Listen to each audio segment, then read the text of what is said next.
ڕۆژانی پشووی جەژنی ڕەمەزانی پیرۆز کۆی گشتی ڕووداوەکان بریتە لە 29 ڕووداوی جۆرا و جۆر لە کۆی ئەو 29 ڕووداوی جۆرا و جۆرە 24یان ڕووداوی سووتانی ئاگرکەوتنەبووە لە پوش و پەلاش و دوو ڕووداوی سووتانی ماڵان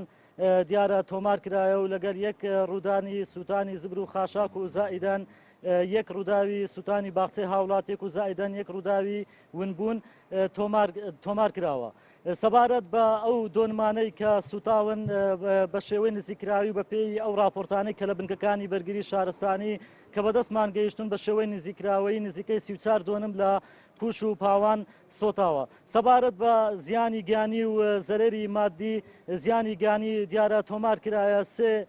سێ هاوڵاتی زامدار بووین ئەویش بەهۆی یەکێک لە ڕووداوەکانی ئاگرکەوتنەوە لە ماڵی هاوڵاتیەک لە ناحیەی سیدەکان ئەویش بەهۆی گرگرتنی بڵی غازەوە بووە و دیارە دایکێک لە گەردوو کچەکەی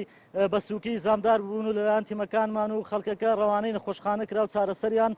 لە بۆ کرایە و دەمەوێت ئاماژە بە ڕووداوی ونبوون بکەم. دیارە هاوڵاتێکی عەرەب لەگەر خێزانەکەی بە مەبەستی گەشت و گوزار سەردانی گەلی عەلیبەجی کردبوو لەوێن دەریش لە خێزانەکەی دابڕابوو دەست بەجێ دیارە پەیوەند چەندین تەلەفۆنی لەلایەن خێزانەکەی بۆی هاتبوو وەڵامی پەیوەندی تەلەفۆنەکانی نەدایتەوە و دەست بەجێ ئێمەیان ئاگادار کردینەوە تیمێک لە بەڕێوەبەرایەتیمان و زائیدەن تیمی مەلەوانی بەڕێوەبەرایەتیمان گەڕان و پشکنین و بە دوواداچوونیان کرد توانیان ناوبراو بدۆزنەوە و بە سەلامەتی ڕادستی کەس و کارەکانی بکەن.